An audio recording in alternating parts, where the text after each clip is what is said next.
इस वक्त एक बड़ा और बेहद संवेदनशील मुद्दा देश की राजनीति और खेल जगत दोनों में चर्चा का केंद्र बना हुआ है।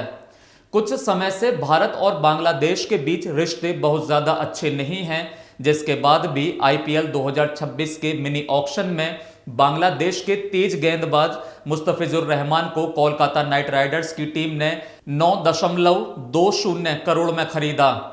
उस समय भी केकेआर की ट्रोलिंग हुई थी। हालांकि पिछले कुछ दिनों में रिश्ते और खराब हो गए, जिसके कारण ही अब रहमान पर आईपीएल 2026 में खेलने पर बैन लगाने की मांग हो रही है।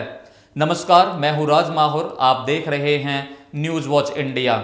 बांग्लादेश में अगस्त 2024 में शेख हसीना सरकार गिरने के बाद से ही राजनीतिक अस्थिरता और हिंसक घटनाएं बढ़ी हैं।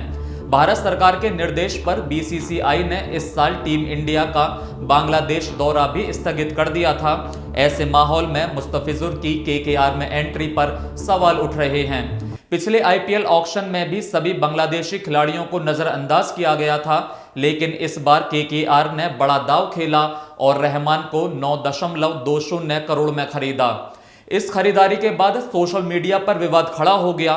इसी बीच धर्माचार्य देवकीनंदन ठाकुर ने बीसीसीआई और केकेआर के मालिक शाहरुख खान की कड़े शब्दों में निंदा करते हुए कहा, हमने साफ कहा था कि बांग्लादेश का कोई क्रिकेटर आईपीएल में नहीं आना चाहिए। अगर आपको हिंदुओं से प्रेम है, भारत से प्रेम है, तो उस बांग्लादेशी खिलाड़ी को तुरंत टीम से बाहर करो। देवकीनंदन ठाकुर आगे कहते हैं कि मौजूदा हालात को देखते हुए आईपीएल में बांग्लादेशी क्रिकेटरों का बहिष्कार किया जाना चाहिए। उनका सवाल सीधा है, जब बांग्लादेश में हिंदुओं पर हमले हो रहे हैं, मंदिरों को निशाना बनाया जा रहा है और समुदाय भय के माहौल में जी रहा है, तब भारत में बांग्लादेशी खिलाड़ियों को सम्मान और मंच क्यों दिया जा रहा है? 9 करोड़ 20 लाख में खरीदा गया है वो बांग्लादेशी। कितने में? 9 करोड़ 20 लाख में। और वो पैसा कहां जाएगा? उसका प्रयोग क्या होगा? तमाम हिंदू मारे जाएंगे। और वो पैसा दे कौन रहा है? हिंदुस्तान में अपने आप को हीरो कहने वाला। ए हिंदुओं, तुम्हारा जमीर जिंदा है कि अगर वो खिलाड़ी तुम्हारी टीम में रहा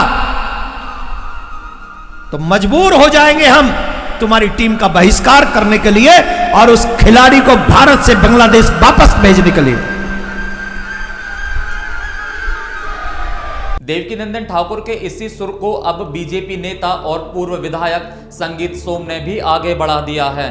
मेरठ के एक कार्यक्रम में संगीत सोम ने न सिर्फ आईपीएल में बांग्लादेशी खिलाड़ी के शामिल होने पर सवाल उठाए, बल्कि कोलकाता नाइट राइडर्स के ओनर और बॉलीवुड एक्टर शाहरुख खान पर भी सीधा हमला बोला।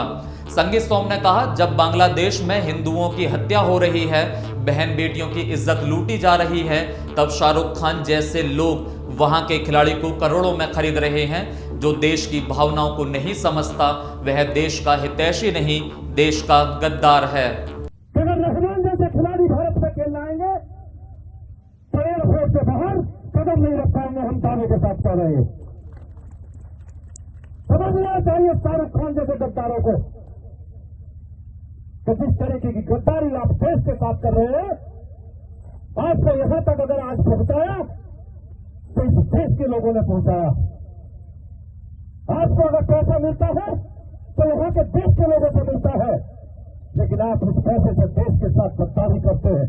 आप कभी पाकिस्तान को चंदा देने की बात करते हैं, कभी रहमान जैसे खिलाड़ियों को खरीदने की बात करते हैं। ये देश में अब नहीं चलेगा।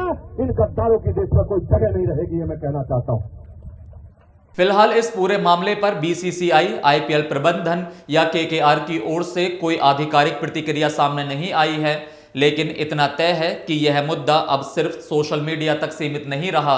संत समाज, राजनीतिक नेता और सड़क पर उतरकर विरोध कर रहे संगठन सभी इससे बड़ा सवाल बना चुके हैं। धार्मिक भावनाएं, अंतर्राष्ट्रीय हालात और खेल तीनों एक ही बहस में आ खड़े हुए हैं। आने वाले समय में यह देखना होगा कि बीसीसीआई और आईपीएल प्रबंधन इस अपील और दबाव को कैसे देखते हैं, एक भावनात्मक दबाव के रूप में या एक नैतिक सवाल के रूप में।